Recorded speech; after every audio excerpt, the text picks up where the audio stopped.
এখন রান্না করতেছি সাগরের নারিকেল মাছ বলে আমাদের ফেনীতে।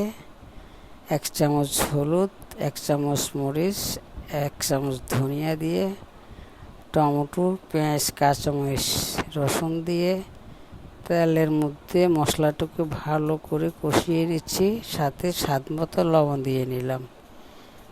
মশলা ভালো করে কষানো উপরে তরকারির স্বাদ নির্ভর করে। ভালো করে কষিয়ে নিচ্ছি, অন্তত 5 মিনিট পর্যন্ত কষিয়ে নিতেছি। নাড়তে নাড়তে আমাদের অন্তত 5 মিনিট পর্যন্ত কষাইতে হবে। এই কষানো সম্পন্ন। এখন একটু পানি অ্যাড করে দিব। পানি অ্যাড করে দিয়ে আবার 5 মিনিট ভালো করে কষিয়ে নিব, যেহেতু আমরা গুঁড়া মশলা খাই।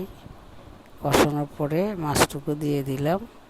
এই মাছটুকু আমি আর পানি অ্যাড করব না, এই মাছের পানি দিয়ে মাছটা রান্না করব। এটা সাগরের নারকেল মাছ।